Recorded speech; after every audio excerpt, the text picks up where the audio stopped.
Dorcas was a clever and curious girl who lived in the heart of a busy city. She knew every corner of her neighborhood, from the bustling market to the quiet park. She loved the towering tall buildings that seemed to touch the sky, the dazzling bright lights that painted the night, and the constant loud sounds of cars that filled the streets. It was the only life she had ever known. One sunny morning, as the city buzzed outside their window, her parents told her they were going to visit their home village, a place she had only heard stories about for the very first time. Dorcas wrinkled her nose, a sign of her uncertainty. She had never been to a village before. It was a completely foreign concept to her. She wondered if she would like it, with its unknown customs and slower pace, or if she would be bored without the city's constant entertainment. The car ride took many hours, stretching long and tiring, passing endless fields of green and small winding rivers that sparkled in the sunlight. Dorcas looked out the window, her eyes wide with wonder, and saw big green trees, unlike any she had seen in the city, goats walking slowly along the roadside, and groups of children waving with bright smiles. Everything felt so different, so calm and serene, compared to the hustle and bustle of the city.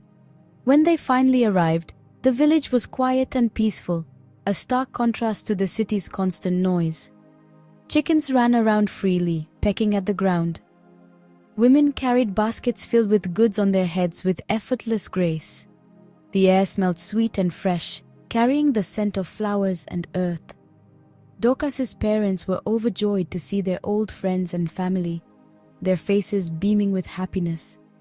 Dorcas met her cousin Maureen, a friendly face in this new environment, who was a little older and loved to show her around, eager to share the wonders of the village. Together they explored the winding village paths, discovering hidden corners and secret spots, skipping on the soft red earth, feeling the warmth beneath their feet, and listening to the distant, rhythmic sound of drums, a heartbeat echoing through the village. Music floated through the air, carried on the gentle breeze, making Dorcas feel welcome and accepted, despite being a newcomer. Even though she missed her city home and the familiar comforts it offered, Dorcas felt a little shy at first, unsure of herself in this unfamiliar place, but everyone greeted her with warm smiles and open arms, making her feel instantly at ease. She wondered what secrets the village held, hidden beneath its peaceful exterior, and if she would find any adventures waiting for her around the next corner, ready to be discovered. The next morning, as the first light kissed the horizon, Dorcas woke up to the soft yet insistent crow of a rooster. It was a sound so different from the city's jarring alarms. She stretched, feeling the unfamiliar ache of muscles unused to farm work, and walked outside. The village was already alive, buzzing with the energy of morning chores. Maureen patiently showed her how to sweep the yard with a traditional broom made of bundled twigs, how to fetch water from the stream, balancing the weight of the clay pots, and how to help with the cooking over an open fire in the communal kitchen. Dorcas laughed, a bright echoing sound, as she tried to balance a water pot on her head, a skill seemingly innate to the village women. Predictably, she spilled most of it, the cool water running down her face. As the days passed, Dorcas noticed many things were done differently in the village, a stark contrast to the life she knew. Before meals, the entire family gathered, heads bowed in silent prayer, giving thanks to the ancestors for their blessings. As the sun dipped below the horizon, painting the sky in fiery hues, people sang songs together and told stories around the crackling fire, their voices blending in harmonious unity. Dorcas often watched from a distance, a silent observer, but did not always join in, feeling like an outsider looking in. She thought some things were undeniably strange, customs that seemed rooted in a time long past. Simple acts like bowing low to greet elders felt foreign and unnecessary to her. Even the practice of sharing food with the spirits, leaving offerings at sacred places, seemed illogical.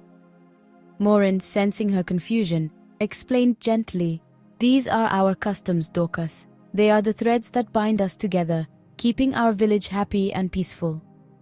Dorcas listened politely, but deep down, she still thought city ways were better, more modern, more efficient. She did not see why people should blindly follow old rules and traditions, especially those that did not make sense to her logical, city-trained mind. Everywhere she went, Dorcas saw respect, a deep-seated reverence for others and the world around them. She witnessed children respectfully greeting village elders with genuine warmth, people carefully tending to the farmland showing a profound sense of responsibility and caring for the environment, and everyone working together united by a common purpose and a spirit of cooperation. Still, despite witnessing this harmony, she did not fully understand why some of these traditions were so deeply ingrained and important to the villagers. Driven by her curiosity and skepticism, she decided she would delve deeper and find out more about these traditions, secretly hoping to prove, at least to herself, that not all of them truly mattered in the modern world. One afternoon, as the sun began its slow descent, casting long shadows across the village, Maureen led Dorcas to a clearing. It was a place she had spoken of often, a place shrouded in mystery and whispered tales.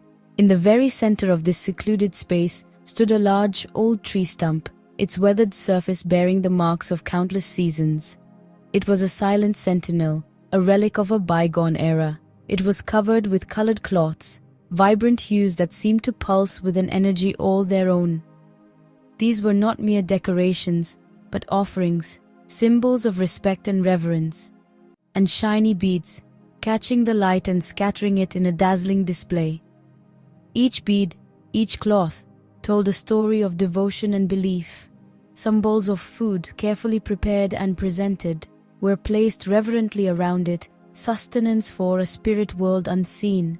Maureen whispered, her voice hushed with awe, "This is the oracle." Long ago, before the village even existed, it was a giant tree, its branches reaching toward the heavens. The elders say it listens, watches, and protects our village from harm, a silent guardian against the unknown. Dorcas stared at the stump, her eyes wide with a mixture of curiosity and skepticism. It looked like any other old piece of wood to her, weathered and worn by the passage of time. But Maureen explained, her voice laced with conviction, "We respect the oracle. It is a source of wisdom and guidance. We greet it every morning with reverence, leave food as a sign of gratitude, and sometimes, when faced with difficult choices, we ask for advice, seeking its ancient wisdom. Bad things happen, misfortunes befall those who are rude to it, who disrespect its power." Dorcas giggled, a sound that echoed in the stillness of the clearing, and shook her head in disbelief. "It's just a stump. How can it possibly do anything? It's just wood," she exclaimed, her voice laced with incredulity. Maureen frowned, her expression clouding with disapproval, and warned her, her voice firm, not to make fun of things she did not understand, to respect the beliefs of others. But Dorcas was curious, her mind buzzing with questions and doubts.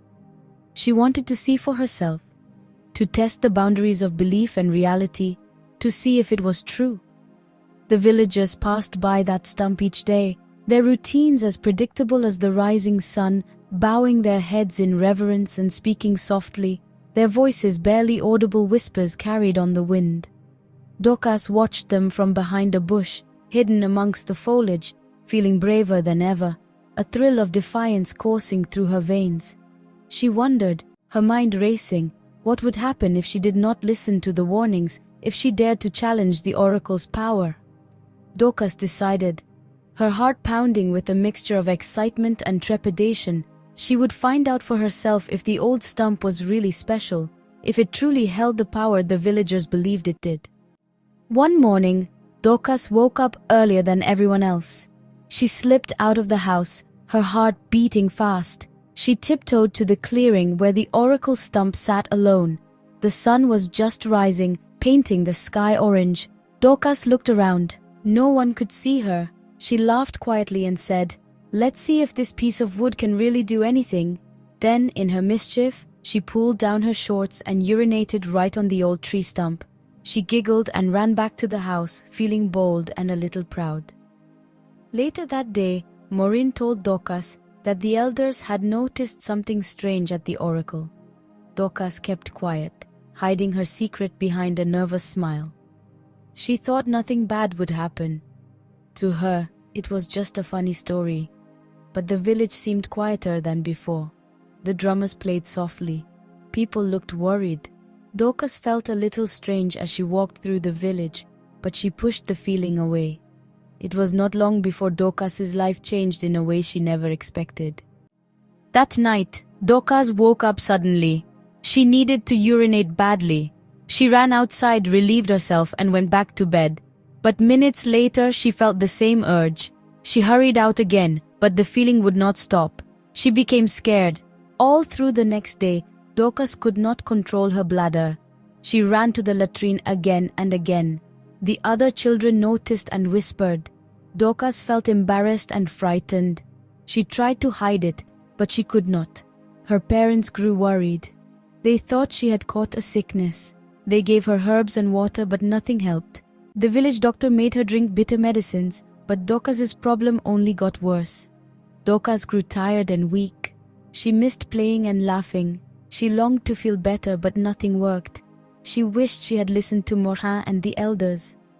The laughter she once felt had turned into tears of regret.